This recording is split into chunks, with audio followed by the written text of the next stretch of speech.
Kisah dimulai dengan seorang bilioner ya, lebih kaya dari miliuner pokoknya mah, mengendarai pesawat dengan kecepatan tinggi, tapi saat bermanuver tajam, tiba-tiba pesawatnya mengalami trouble mesin dan akhirnya terjatuh. Tapi ternyata kecelakaan tersebut udah direncanakan agar dia dianggap udah meninggal. Akibat hal itu, bilioner tersebut bisa menjalani kehidupan bebas dan tentu dengan menggunakan identitas baru. Except to other ghosts. I know what happens when you die. I became a ghost. Sejak saat itu, si bilioner yang menyebut dirinya sebagai Wan melanjutkan sebuah misi untuk merekrut tim hingga berhasil mengumpulkan 5 orang lain yang punya tujuan yang sama, yaitu mengkudeta para diktator kejam. For what they've done.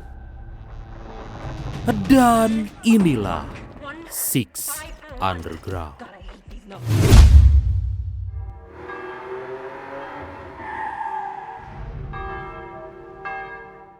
Suatu hari Wan bersama tim pergi ke Italia menemui seorang mafia sekaligus pengacara dari diktator yang selama ini mereka incar. Dikarenakan pengacara itu gak mau bekerja sama, terpaksa bola matanya dicongkel. Akibat hal itu, Wan dan tim harus berurusan dengan para pengawal si mafia hingga aksi kejar-kejaran pun gak bisa dihindarkan.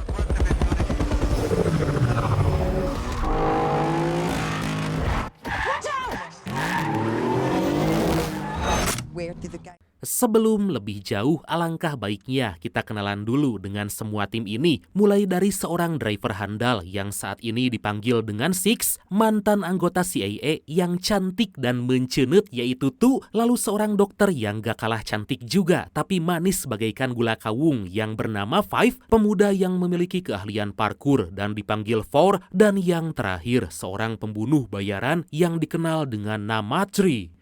Pokoknya mah lengkap 1, 2, 3, 4, 5, 6. Dah segitu.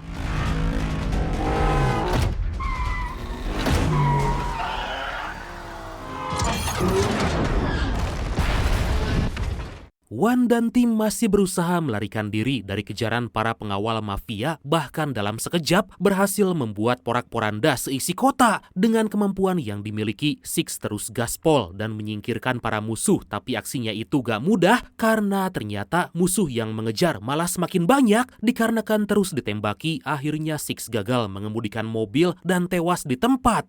Lah, baru mulai udah mati. Setelah melewati banyak rintangan, Wan dan tim berhasil lolos meskipun harus menerima kenyataan bahwa sang driver telah tewas.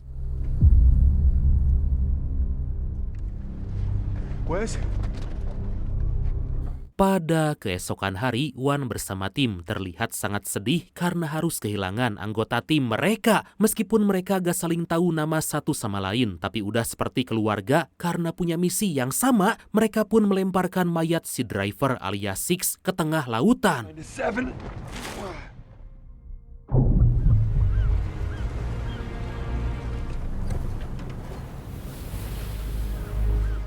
Di sisi lain kita dikenalkan dengan seorang sniper handal bernama Blaine yang lagi bertugas di wilayah konflik. Blaine akan menembak sebuah mobil yang dicurigai sebagai perangkap musuh, tapi saat akan melumpuhkan mobil tersebut, komandannya gak kunjung memberikan izin untuk melepaskan tembakan dan akibat kejadian itu puluhan temannya harus mati. Kini Blaine hidup dalam penyesalan karena gak berani menarik pelatuk senjatanya.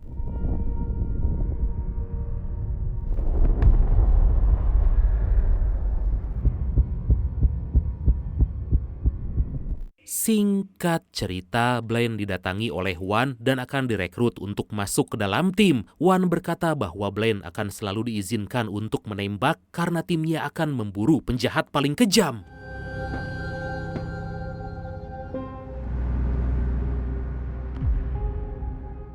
Beberapa waktu kemudian, seperti anggota yang lain, Blaine juga memasukkan kematian demi memudahkan operasi tim. Akhirnya Blaine resmi menjadi anggota tim dan mulai saat ini akan dipanggil dengan nama Seven.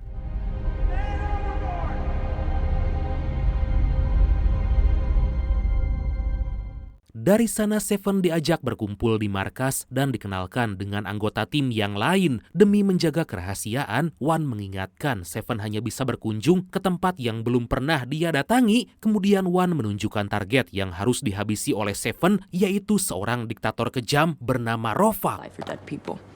Sorry, I'm away from the planet right now. When you're dead, you get to stop all the bullshit. No more DMV lines. Pada keesokan hari, mereka pun membahas rencana menyerang Rovak. Wan menjelaskan untuk menyerangnya, yaitu membagi 3 langkah, di mana yang pertama harus membunuh 4 jenderal yang sangat loyal pada Rovak. Langkah kedua yaitu membawa adik Rovak bernama Murad yang diketahui sangat pro-demokrasi untuk dijadikan pengganti Rovak nanti. Dan langkah yang terakhir yaitu menghabisi Rovak.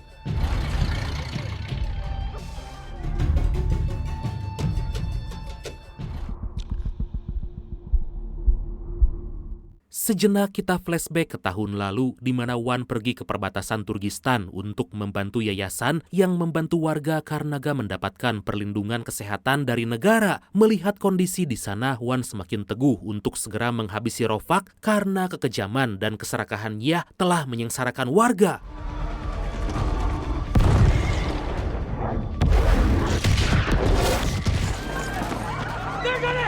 What's going on? Belum lama Wan di sana, pesawat tempur menyerang wilayah perbatasan dan membuat semua warga panik ketakutan. Saking kejamnya, militer menyerang warganya sendiri menggunakan zat kimia mematikan. Wan dan para relawan bahu-membahu memberikan masker pada warga agar gak sampai menghirup zat tersebut. Wah, gila sih.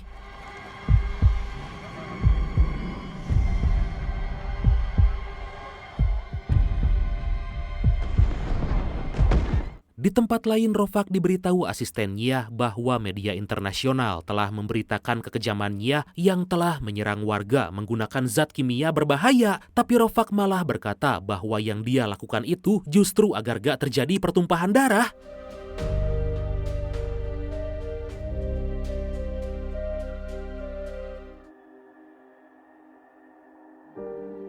6 bulan kemudian, Rovak terlihat lagi menikmati pertunjukan drama, tapi tanpa disadari Wan lagi mengawasinya. Setelah pertunjukan selesai, Wan mulai mendekati Rovak dan saat melihat pisau di hadapannya, Wan udah sangat gak sabar ingin langsung membunuh Rovak. Tapi karena situasi gak tepat, Wan segera mengurungkan niatnya.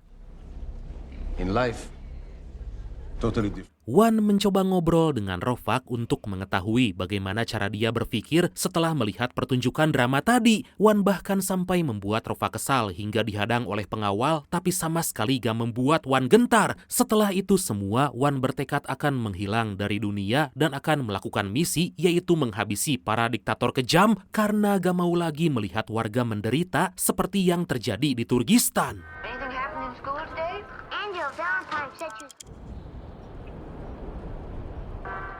Kembali ke masa sekarang di mana Four memberitahu Seven bahwa setiap misi yang dilakukan itu gak mudah. Bahkan saat di Itali, seorang anggota tim harus terbunuh dan bukan gak mungkin di misi selanjutnya juga akan ada yang terbunuh. Tapi untuk misi membunuh Rovak, Four berkata punya firasat baik walaupun saat ini mereka masih belum menemukan Murad yang akan dijadikan pemimpin pengganti Rovak.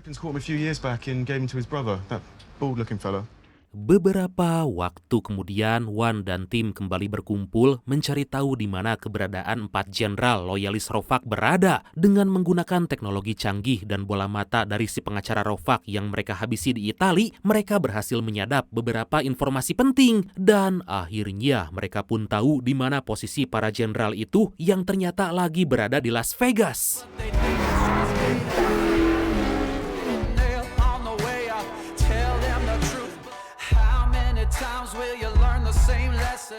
Singkat cerita, Chu dan Chri masuk Las Vegas dengan menyamar demi terus mengawasi keempat jenderal itu. Saat para jenderal bersenang-senang dengan wanita penghibur, Chri dan Five segera masuk ke kamar untuk menghabisi mereka semua. Dalam waktu sekejap, para jenderal tersebut berhasil dihabisi dengan sangat sadis. Mamam tah.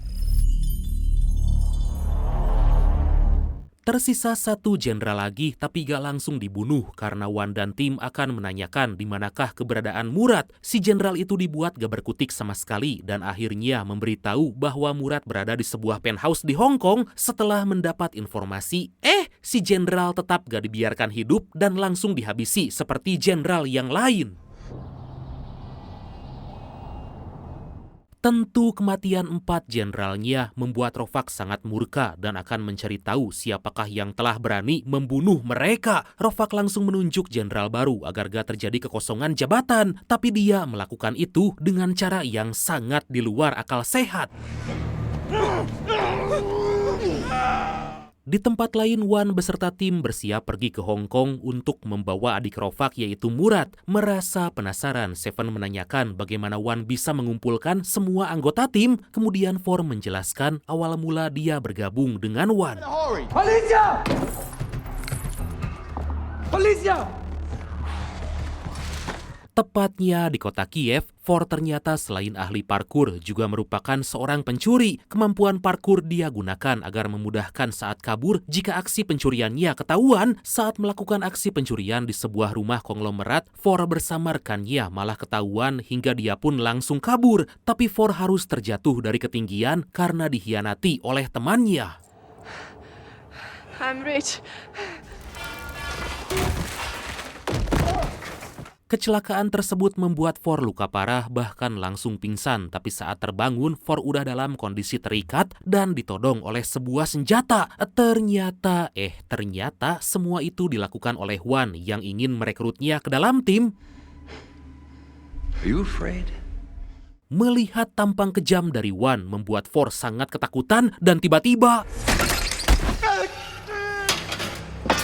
senapan tersebut ternyata gak berisi peluru hingga membuat Wan tertawa karena melihat Four sangat ketakutan. Itulah awal pertemuan Four dengan Wan hingga direkrut masuk ke dalam tim untuk menjalankan misi membunuh diktator kejam.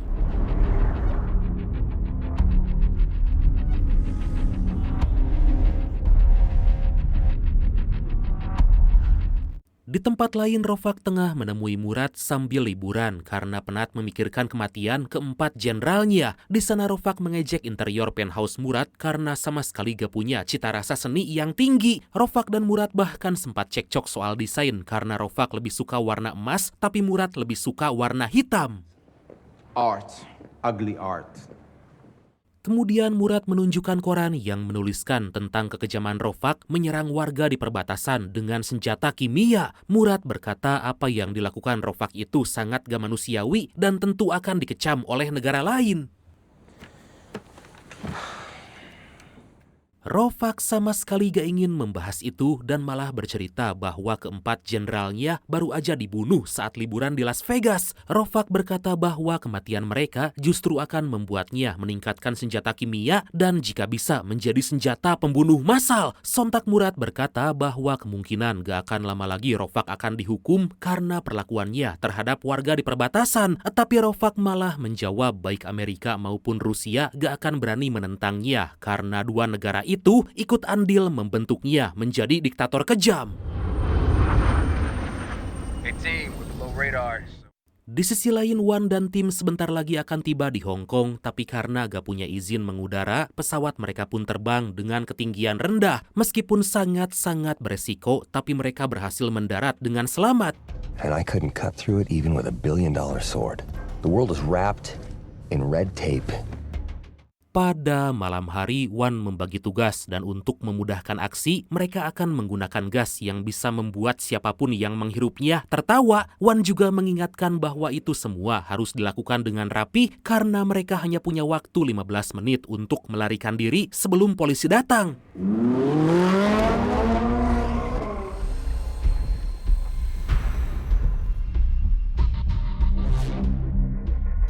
Di keesokan hari mereka semua pun beraksi di mana Four akan masuk duluan ke penthouse sedangkan Seven bersiap dengan senapan di atas kren. Seven mendapat tempat yang sangat enak untuk membidik karena musuh terlihat dengan sangat jelas. Setelah semuanya siap, tanpa berlama-lama misi penculikan Murad pun dimulai. Oh, shit. One, laughing gas is working.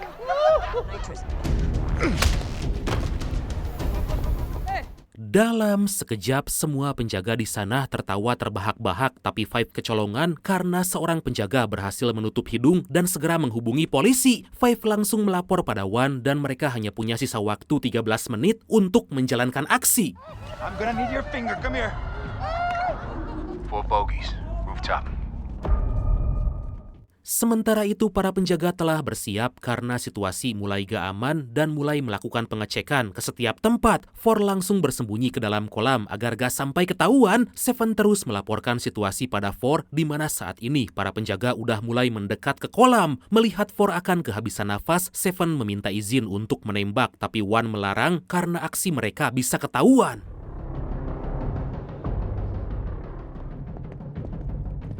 Freeze 4. Situasi menjadi sangat menegangkan dan membuat Seven dilema, tapi dikarenakan gak mau Four sampai tewas, Seven segera menembak dinding kolam yang terbuat dari kaca agar Four bisa menghirup udara. And y'all can refer to me as Mr. Seven from now on.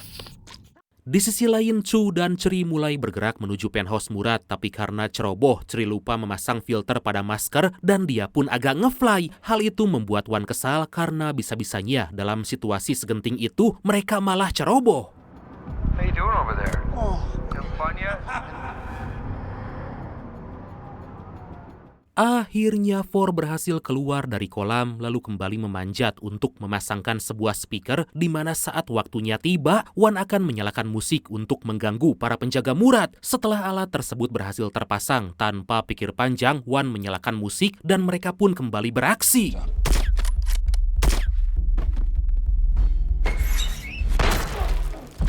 Now.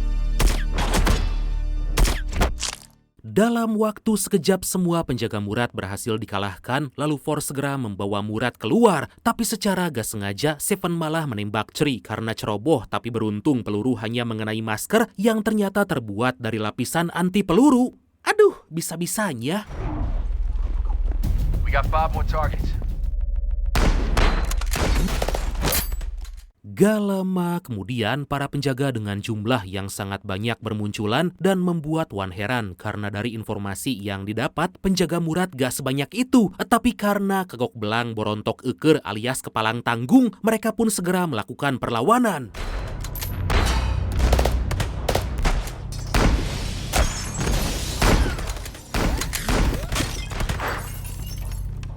Sementara di luar polisi udah tiba dan mulai mengepung gedung, tapi Wan dan tim beserta Murad masih berada dalam penthouse. Dikarenakan gak ada pilihan lain, Seven meminta izin untuk menembak pada Wan dan kemudian...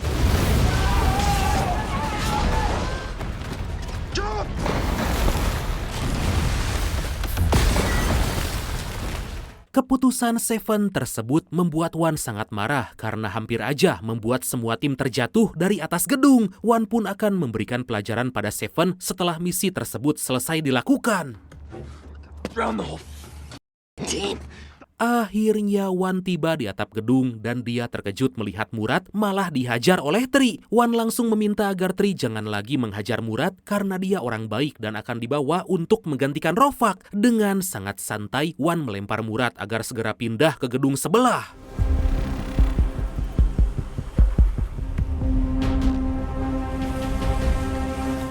Wan, Chu, Ceri, dan Murad berhasil pindah ke gedung lain, tapi baru aja mendarat, Murad mencoba kabur hingga langsung dihajar oleh Tri. Wan kembali melerai dan menganggap Tri terinfeksi rabies karena malah menghajar orang yang seharusnya diselamatkan.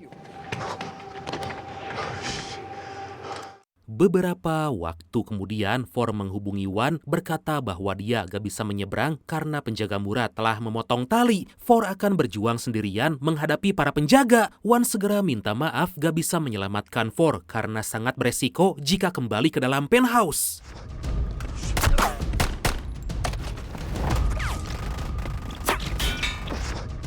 Kemudian For mencari jalan lain dengan melewati kren agar bisa lolos dari kejaran para penjaga. Dengan kemampuan parkur yang dimiliki, For melewati semua itu tanpa hambatan berarti. Dia pun terus berlari karena para penjaga semakin mendekatinya.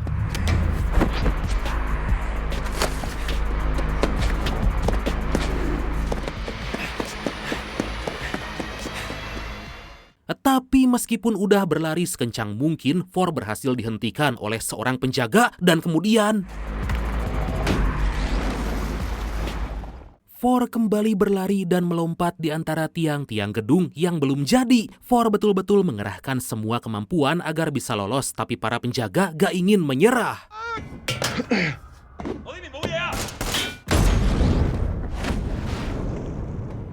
Sementara itu Wan dan yang lain saat ini lagi dikejar polisi, tapi beruntung polisi tersebut tertimpa puing-puing. Wan dihubungi oleh For yang telah berhasil lolos dari para penjaga dan minta diberitahu di mana posisi mereka saat ini, tapi bukannya berhenti, Tri malah terus gaspol dan memilih meninggalkan For hingga membuat Wan dan yang lain menodongkan pistol. Where are you guys? No! Semua tim segera bersiaga mencari For hingga Seven berhasil menemukan For yang saat ini tengah baku hantam dengan seorang penjaga. Seven segera bersiap untuk menembak penjaga itu dan akhirnya...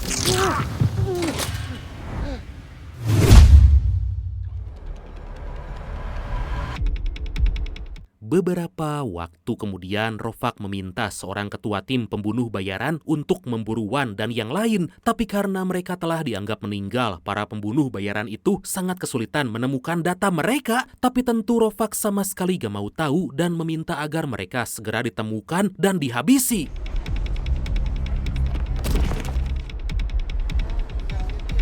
We're good.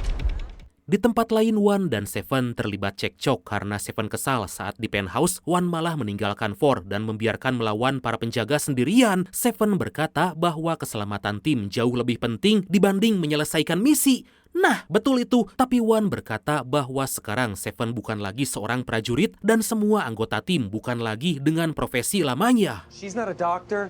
She's not a spy.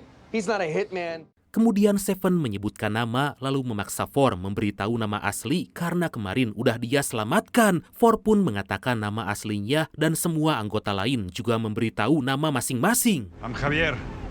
Kemi. Amelia. 1 minggu kemudian, Wan dan tim beserta Murad udah berada di Turkistan untuk menjalankan misi pamungkas yang gak lain dan gak bukan adalah menghabisi dan mengkudeta Rofak. Demi kelancaran aksi tersebut, Wan membagi tim menjadi 3, di mana Chu dan Chri akan beraksi memasang bom di dekat patung Rofak, 4 dan 5 akan mensabotase saluran TV, dan yang terakhir Wan bersama Seven bersiaga sambil menjaga Murad. Over under how many people you have to kill to get one of these.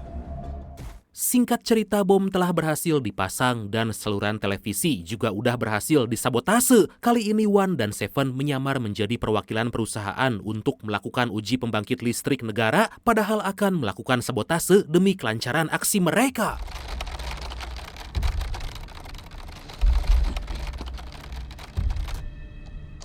Wan dan Seven berbincang dengan seorang penjaga di sana agar bisa diizinkan melakukan pengujian. Akhirnya Wan dan Seven diperbolehkan masuk ke ruangan dan tanpa basa-basi mereka pun segera beraksi. Very efficient. Finest room. It transmits all state-run television. Pada keesokan hari, waktu yang ditunggu-tunggu pun akan segera tiba, di mana hari ini adalah hari pengkudetaan Rofak dan menggantinya dengan Murad. Rofak yang lagi melakukan siaran kepresidenan disabotase oleh Murad yang mengajak semua penduduk melakukan revolusi melawan kekuasaan Rofak. Mendengar hal itu, sontak semua warga bersukacita karena sosok pemimpin baru telah hadir dan mereka bisa hidup lebih baik. Untuk menyambut revolusi tersebut, Wan langsung menyalakan semua bom yang telah dipasang. Wow!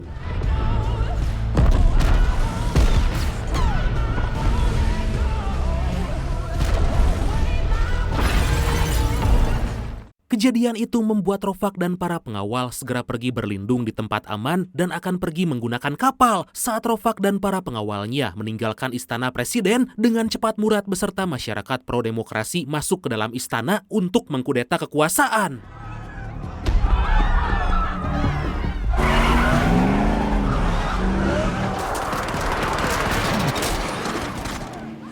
Dalam waktu sekejap terjadi pertempuran di semua wilayah Turkistan, bahkan Rofak mengerahkan jet tempur untuk menghabisi semua warganya. Tapi Wan udah merencanakan semua ini dengan matang dan tentu akan ikut bertempur melawan pasukan Rofak.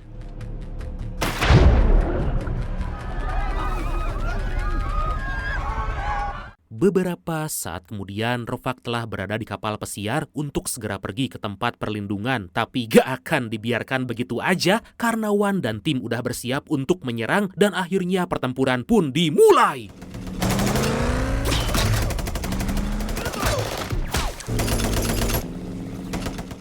Di sisi lain, Murad terlihat udah menguasai istana presiden, mengajak para pejabat bergabung dan keluar dari pemerintah Rofak agar gak lagi menindas rakyat. Murad juga meminta agar pasukan militer segera ditarik mundur agar gak menimbulkan banyak korban jiwa. Get down, down. Get down on your knees. All right, all right. Sementara itu, Wan dan pasukan telah bersiap di kapal Rofak dengan memasang alat magnet berkekuatan tinggi. Mereka melakukan rencana dengan sangat matang, bahkan bisa berbaur dengan para pengawal Rofak. Tapi sangat disayangkan penyamaran Tri malah ketahuan dan saat para pengawal Rofak itu menodongkan senjata,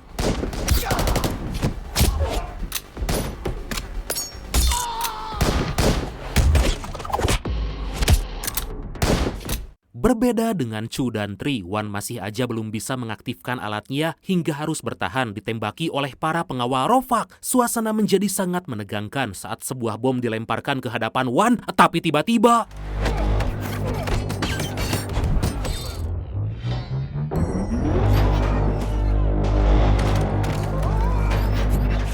beruntung Wan bisa mengaktifkan alat itu dan membuat para pengawal Rofak terhempas gelombang magnetik. Dengan cepat mereka segera mencari Rofak, tapi misi gak berjalan dengan mudah karena hampir aja Wan terkena peluru musuh. Wan kembali mengaktifkan alatnya dan membuat para musuh terhempas. Wah, keren alatnya.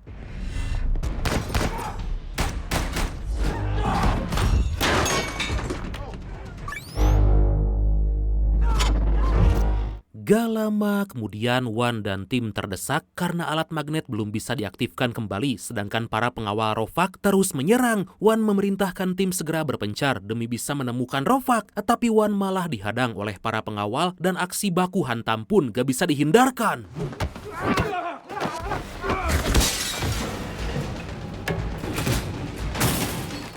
Gak terasa waktu udah menjadi malam, tapi Wan dan tim masih belum berhasil menangkap Rofak dan semakin terdesak. Wan mendapat informasi bahwa Rofak akan melarikan diri dari kapal, tapi Wan gak bisa minta bantuan karena semua anggota tim masing-masing lagi bertarung dengan para pengawal. Dikarenakan sebentar lagi kapal akan tenggelam, Wan pun memerintahkan tim bersiap melakukan rencana lain.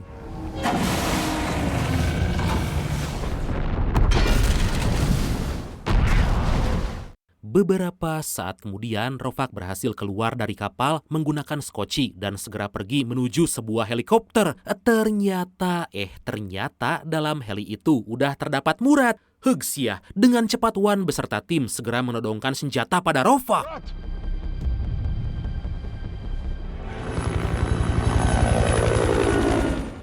Mereka menunjukkan pada Rofak bahwa semua warga Turkistan mengalami penderitaan di bawah kepemimpinannya selama ini. Wan meminta Rofak agar lompat dari helikopter karena semua warga udah gak mau lagi dipimpin olehnya. Secara mengejutkan, Wan melempar si tangkurak Rofak dari helikopter hingga semua warga langsung memburunya. Wow, satisfying sekali.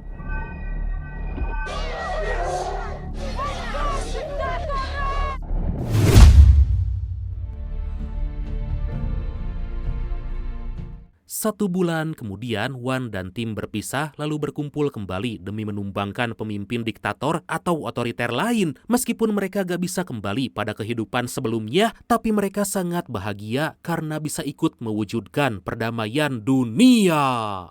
Dan akhirnya film ini pun tamat. Duh, seru banget. Buat kalian yang belum nonton, coba deh tonton full filmnya langsung, Brad. Edun bat pokoknya mah. Tapi sayang banget sih belum ada kelanjutannya. Padahal pasti rame kalau ada. Oke lah, karena saya diminta bergabung jadi anggota ke-8, maka langsung aja ya. Dan pesan yang bisa kita ambil dari film kali ini adalah Rasulullah Shallallahu Alaihi Wasallam bersabda, barang siapa yang dibebankan oleh Allah untuk memimpin rakyatnya lalu mati dalam keadaan menipu rakyat, niscaya Allah akan mengharamkan ke atasnya surga. Hadis riwayat Bukhari dan Muslim. Oke lah bradku, makasih banyak udah nonton sampai akhir. Seperti biasa mohon maaf karena masih banyak kekurangan. Semoga kalian dan keluarga sehat selalu. Salam sukses, salam santuy dan see you next time. Bye-bye.